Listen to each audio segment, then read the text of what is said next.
Hello everybody, this is Mithril Zenith. Welcome back to Mordor, the Depths of Dejenol. It's been a little while since I've recorded because I got sick and then I've been super busy on Mondays and tomorrow's no exception, so hello, this is being recorded on a Sunday. Happy Sunday everyone, happy Mordor Sunday. I hope the alliteration doesn't quite feel like it should. So what's been going on, outside of me still being a little bit sick, so hopefully I don't cough all over this video? I've been leveling Sorcerer. Currently I am 307 and 33 million experience, costing over 200,000 experience every time I want to level. But that's fine, I just need 313, so that's 6 more levels. And then I don't have to worry about leveling Sorcerer unless I want minimum cost Arctic Storm, which I realized I have no reason to want because Electric Field is the only thing I really need. Once that hits minimum cost, I don't have to worry about anything else. Okay, maybe not nothing else, but Electric Field. In fact, let's just look at these spells for a second. You might think that Arctic Storm would be one of the be-all, end-all spells for Sorcerer, being 40/26. That means its base power is 40, and its modular power is 26, so as it levels up, it gets stronger, but it's pretty dang strong right at the get-go. Or you might think the other level 12 spell, Burning Air, 39/21. That's weaker, but still has some value, right? Well, yes. Against things that are immune to other things, those are good spells to have. But Electric Field is 1051. Now that 10 doesn't, it means that Electric Field doesn't necessarily start out very powerful, but that 51 modular is very good. You wanna know how good this is? Let's look at everyone's favorite spell, and the reason everyone loves the Wizard and Healer class so much, Word of Death. It has 30 base and 51 modular. So Electric Field increases in power at the same rate that Word of Death does, it just starts slightly lower. And that start point doesn't really add up to all that much difference. There's only one spell that technically is more powerful than Word of Death, and that's Flesh to Stone, which is 50/51. But that's a kill spell for single target against Stone Resist. Yeah. And I'm really not wanting to level Wizard to like 400 something to get minimum cost Word of Death. That's gonna be like 15 anyway. So I figured, you know what? Let's just enjoy Electric Field, and if I absolutely need something like Word of Death, I can just get it later. Now, there's one other spell I wanted to highlight while I'm here. That's Field of Death, the mage-only spell. It's only 25/41, but it affects 20 monsters per group in 4 groups. That's nothing to sneeze at. And I already have it at 36, so that's not too bad. That is a lot of monsters. But really, the only groups that are going to be fighting with that many monsters in them are piranhas, who have 1 hit point anyway, so damage doesn't matter. And something like Slithers, which only show up on the last floor of the dungeon, aren't even very threatening. There's just a lot of them, and they have a lot of hit points, and they're at high levels, so they're worth a lot of experience. Speaking of which, let's visit that Slither room and see if we can get anything useful from it. Also, I hear doors slamming. Hopefully that means that this recording isn't going to get interrupted. That's another thing I've been dealing with. Mermaids who have lives, and I'm not going to hold that against them, but it's just a matter of, well, sometimes you can't really get everything done on your own schedule when your roommates have to do stuff as well. And they've been good at keeping out of my way overall when I need to do stuff, but it's still just the fact of life. When you live with roommates, you kind of have to deal with the fact that they live in the same space as you. Yeah, so that's just been what it is. Anyway, my life is super busy. And so I've been thinking, what do I want to do with my YouTube channel? Because I don't even know. Like, I want... Okay, first of all, first things first. I know that there's a lot of people who subbed for Fire Emblem and stuff, and I don't want to leave them hanging on that. I want to be able to provide that for them. I just need some time, and I just need to not be absorbed in Three Houses, which, for what it's worth, I've not really played Three Houses that much anymore in the last couple weeks, mostly because I've been busy and haven't really felt like sitting down with the game that I know that I would absorb hours of my time that I don't have. In part because I want to be catching up with all my YouTube stuff that I've been that I hadn't watched and whatnot, or the other content creators I follow. And I know that I can do that while playing other games, while playing like Mordor, for instance, but I can't do that while playing Three Houses when I'm playing a route that I haven't played before and want to listen to all the voice acting. It was pretty good. So that's kind of what I've been doing, or what I haven't been doing. You know, and then there's D&D stuff, which has just been a nightmare to plan and schedule, because the last 2 weeks, well, 2 weeks ago, I got sick the day of my campaign, so I didn't do anything that way, and this last Friday, there was a club social that I was supposed to go to and didn't end up showing up to. Whoops.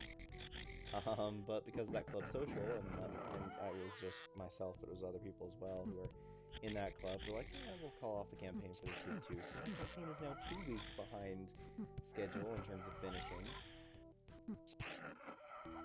Here's to hoping that we'll finish it within 2 more sessions, because I highly doubt that we're going to finish it within 1, knowing the rate my party progresses through stuff. And with what they have left to do, it's not too much, but they might not figure stuff out. And I don't want to just tell them what to do, because that kind of ruins the point of what I created. I want to tell them what to do. Then again, I don't know what I'm rushing for, because with the other campaign that I've been thinking of, I still don't have a completely solid starting hook for them. And if there's one thing I feel is really important, it's that the first session needs to be a good one. You need to get people involved, get people invested, give people something to do, and have a payoff, all in the first session. That's what I've done before in the campaigns that have felt successful. I felt like the first session has been a really good thing, a really good opportunity for players to get to know each other, yes, but also for everything else around that. For instance, first campaign in this world setting that I use... Oh, nice, I one-shotted it. Ooh, one-shotting Mother of Serpents. That's good, that's good. Electric Field is finally picking up its slack.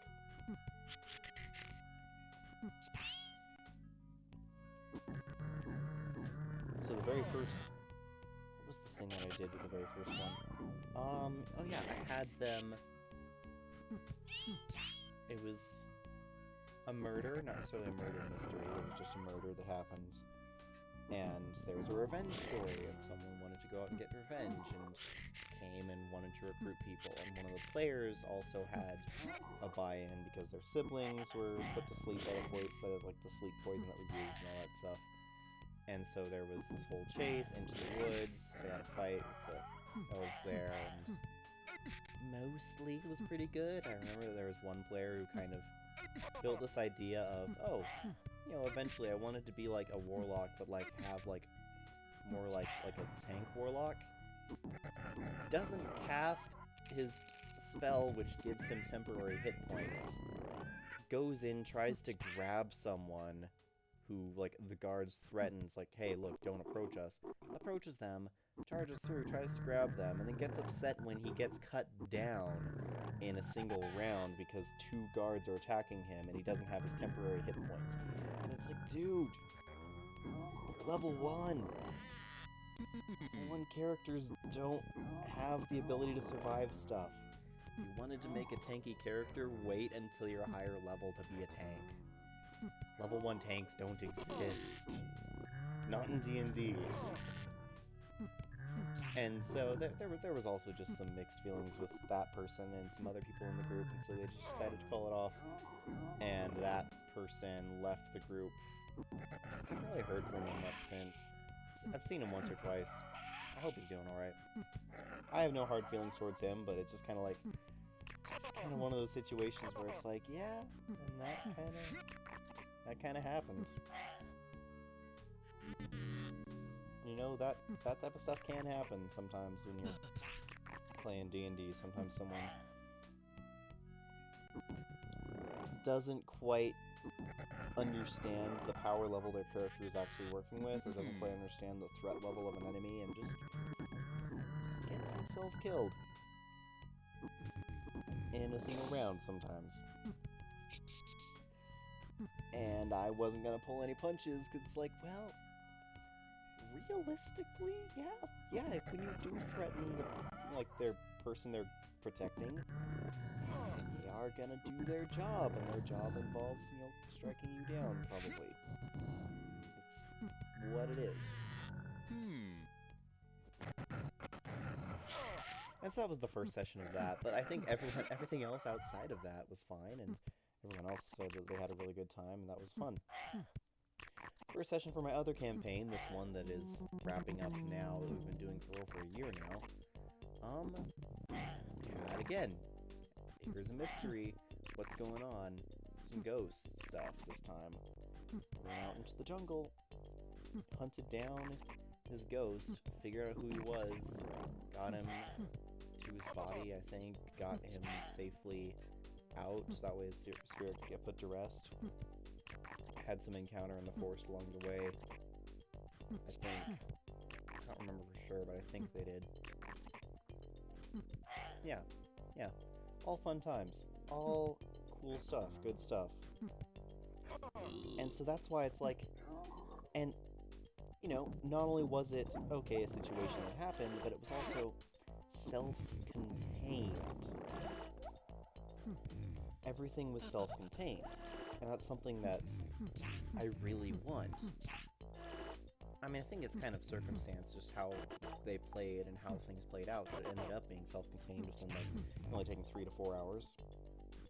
But I loved the idea that that first session is just a self-contained session, and that everyone comes away with a better understanding of their character, a better understanding of the party, and a much better understanding of the world that they're in and the role that they can play in it.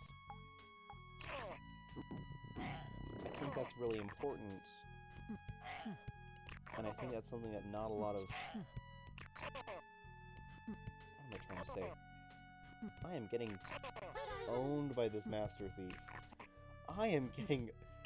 Oh, wow, I got beat up pretty badly by that thing. Danger of floor 14, as it were.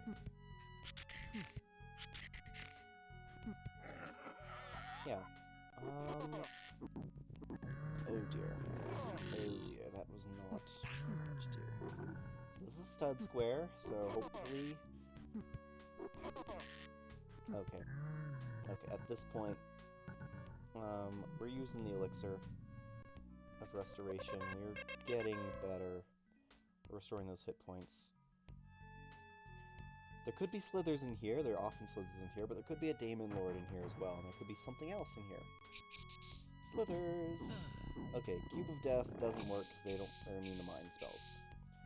But now I can just sit here and spam my static sash and watch this number in the top right, how much experience I'm getting from this. This is so good. I love the Slytherin. But yeah, so I want to have whatever this first session ends up being a good single session. Two problems with that. One, I haven't even decided what township we're starting in. I'm deciding to do the stuff as in like way back in the past of my world setting. And two, I don't know what the characters are or what the characters' motivations are going to be. And so I don't necessarily know what I should really be doing in terms of what's going to grab their characters, you know? And I guess the third point that I have an issue with is that there's a lot of people that are like, hey, I'm interested in your campaign, give me that access to that doc. And I do. And they're like, okay, cool, I'll get back to you later. And no one gets back to me. Yeah. If that doesn't, like, discourage me from doing anything, I don't know what does. Because, like, first of all, if, like, I guess what would be more discouraging would be if no one was interested in the first place. If no one was like, hey, I'm interested in your campaign, if literally I had no word from anyone, I think that would be the most discouraging thing that could have happened.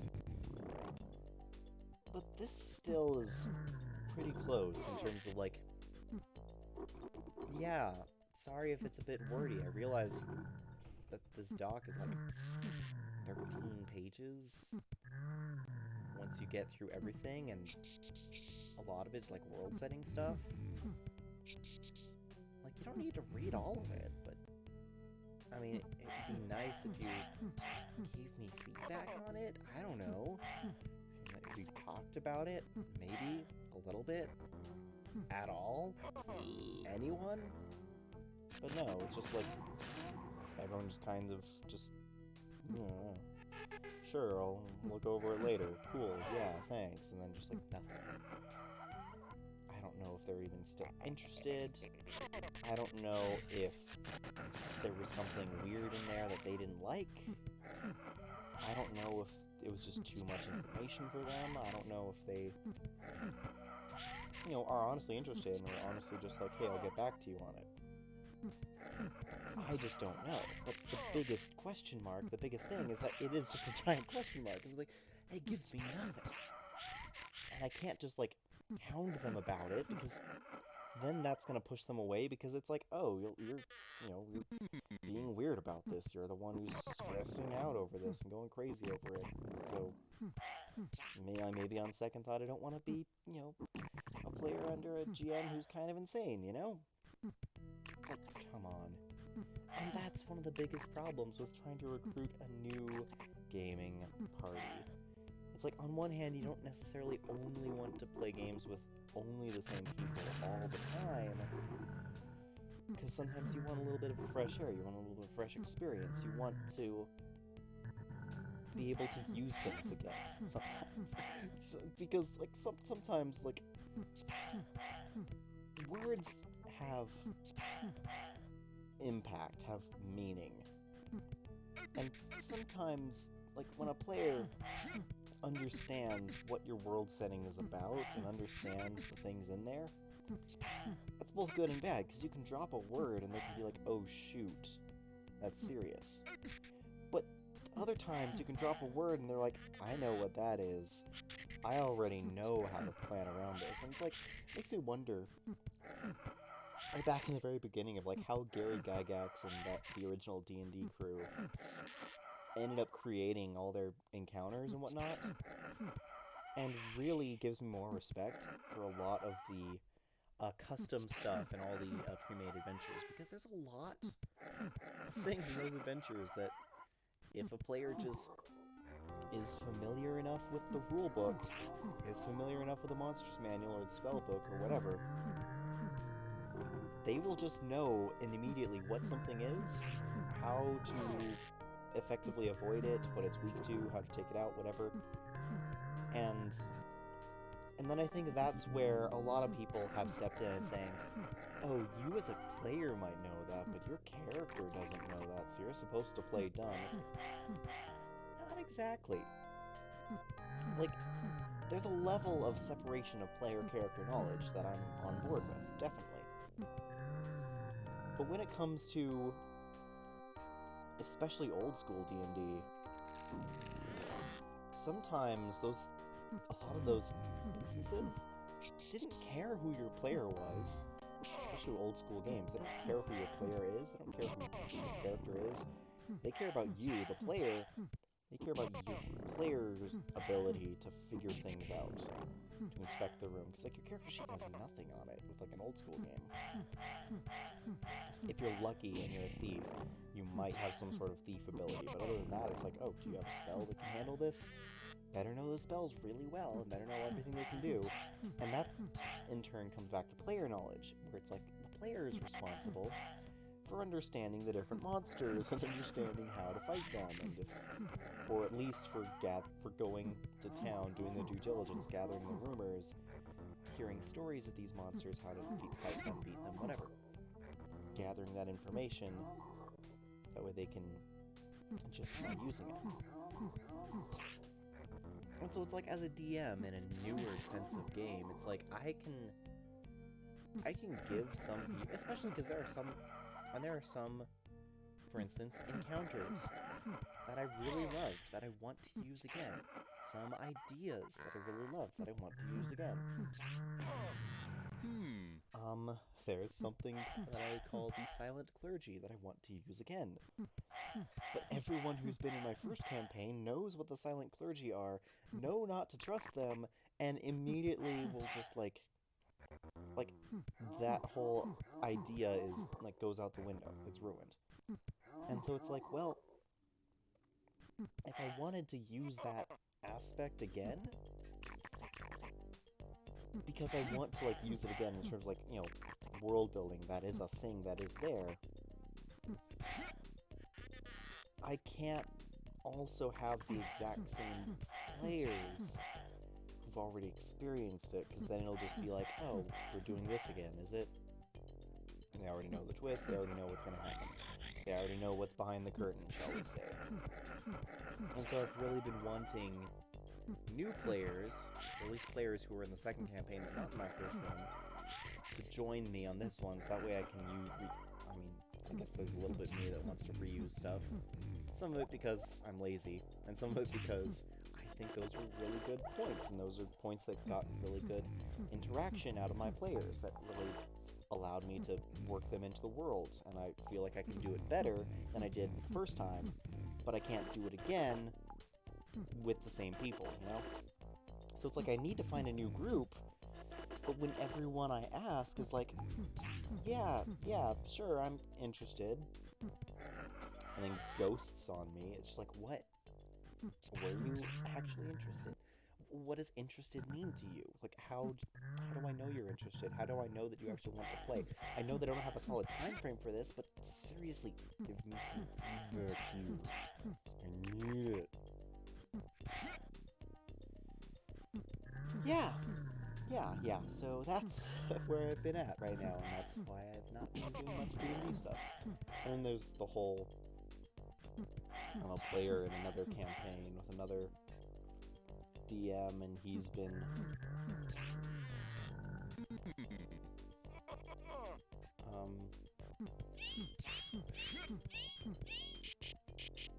sorry, there's an itchy nose there. I'm a player with another DM in his world setting, and came to the realization that, honestly, I've been shifting into pawn stance. I've been doing what I want to do and not what my character wants to do, and yes, I've discussed that there's a certain level of separation that I was taking it a bit too far, maybe, but or that should or shouldn't be there. I mean, that's up to you of discretion, but I realized that my character, the way I created them, the way I portrayed them, I created this character with no understanding of anything in the world setting, really. And so I walked into a situation where I wasn't understanding of the party and who they were playing.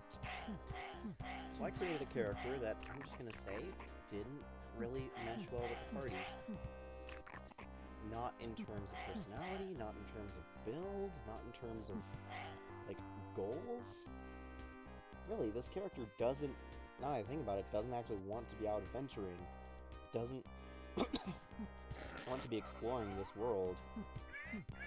They have their own aspirations, and I'm like, talking with the GM, and I'm like, there's another player that has similar issues with their character, but I'm like, would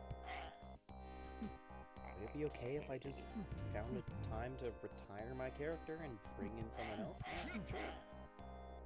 Sure, I want to make sure that you've thought it through, but okay, go for it. So I'm like, and I still am playing with this character, even though I have my new character already built, because we're just waiting for the time to reintroduce them and introduce the swap. And I still don't know how the swap's going to go. And I'm still not sure if I'm going to enjoy this new character, but I know at least that I'm going to be enjoying it more. Like, not to say that I don't enjoy this character. I really do. I've really enjoyed this character that I've been playing. But I've been playing pawn stance. I've been, like, giving half effort with this character and not really doing anything that this character wanted to do. I've just been doing stuff that I wanted to do, or that I felt like the rest of the party wanted to do, or that the DM wanted to do, not anything that the character wanted to do, which is, like, it's made this character not fun to play. Like, not fun to play per se, like I'm not enjoying myself, because I'm definitely enjoying my time with it. But I feel like I'm enjoying my time with the campaign because I'm playing a campaign, because I'm exploring a world, not because I'm playing this particular character, if that makes sense. And so something I think that I really want to do is, yeah, just go make a different character, have them explore the world, have a good time with it, do this type of stuff that I really want to do, compared to the stuff that I am doing right now, which is just like, well, this character doesn't actually have any buy-in to this, I'm just kind of walking around. And it feels like there's a lot of that with this group. I feel like either the group doesn't have motivations, or their motivations aren't strong enough to really drive anyone else. Or, the third thing, my character just has their own motivations and aren't buying into the motivations of anyone else. That's probably what's going on. And so it's not that I haven't had fun interactions, but I just haven't been able to make this character work. So I'm scrapping it, bringing in a new character, but I'm still having to play this character until we get to that new character, and so there's a little bit of a disconnect there with, like, I don't feel any investment in the campaign anymore because I know this character's going away. It's kind of like that same situation with, there was a character that I knew my DM just wanted to kill off.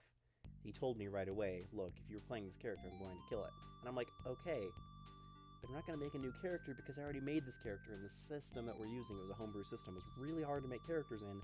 Plus, you straight up asked me to test out this system in the homebrew system because we're still testing this out. They were still testing it out at the moment. And so I created it, and I did all this stuff because they wanted me to do it. And then they went back and as a DM told me, okay, but the character that you have is not going to work. Then why allow me to make the character? Then why ask me to make that character at all? I don't know. Why allow me to play the character at all? So I did, and I played it, and I had a great time because I knew that the character was going to die, and so I was just like, I'm just going to make everyone else, like, crazy. And it worked, and I had a good time with it, but then soon enough, when the character had to die, it's like, okay, this just felt forced. Whatever. But it's not the same as this character, because this character, it's like I wanted to play with the long game. I wanted to play the long term so much with this character. I had so many plans planned out for them. and now I'm never going to be able to do any of them because I'm retiring them. But I'm retiring them because I haven't been enjoying this character, because I know that none of my long-term plans can actually have any sort of effect, because and it's also that the DM is trying so hard to make their entire world at the same time, and that's... I'm not going to say that's just a mistake, because it's not, but that's a big ask, a really big ask to do. And you can't just do that while you have school and work and everything else, or whatever else they're doing. You can't create an entire world while people are playing in it and not have things fleshed out, and then say, oh, I have all this cool stuff fleshed out, but none of you are interacting with it because you all wanted to create other stuff. And I understand that that's a bad place to be, and it's not that it's his fault per se, it's just kind of what happened. And so I didn't want to stress him out anymore either with this character, because I feel like this character doesn't really have a lot of buy-in, or any buy-in to any of the stuff that he was getting really excited over. Like, it's okay, cool, we have this cool Oni land society and all this stuff, and it's like, yeah, but my character doesn't care?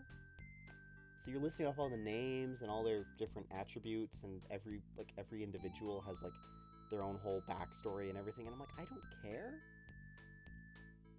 My character just wants to get done with this mission so they can get back, and it felt like all their missions were just, like, messengers. Like, I was just like, I'm on the sidelines, I'm just here because the group is here, because we needed to come here, because we needed to guard the person who was coming here, and then guard the person who, as they go back. But they're creating this whole thing, and like, hey, if you have any questions or interactions with this society, let me know. And I'm like, cool, my character doesn't care. And I realize that, you know, part of it's on them for creating something that, you know, my character has no buy-in, but part of it's on me for creating a character that has no buy-in to what ended up happening, which first of all, again, I created this character without knowing what the campaign was going to be like, because they didn't give us any information. They just said, make your character, and then I'll decide what the campaign's going to be based around your characters. But I felt like my character kind of doesn't really end up fitting into what is going on. Which is why I'm creating this new character and worked with the DM to create it, so that way I have some built-in buy-in to what's happening. And then I'm hoping that I'm going to be enjoying that a lot more. Anyway, long story short, I'm hoping that I end up enjoying my playtime as a player with this other campaign, and I hope that I'm able to organize this new campaign and that it works out well. I'm hoping that at least one of those happens, because I'm going to be a player in this campaign for as long as this campaign's running, and I hope that at the very least I enjoy that, because I might not actually be DMing anything if no one gets back to me and if no one actually decides to join it, because I can't DM a group of 0 players. But anyway, rant over. Looks like I'm over half an hour. I knew when I got back to town there was 28 minutes in that I couldn't go back and just find another whole dungeon run.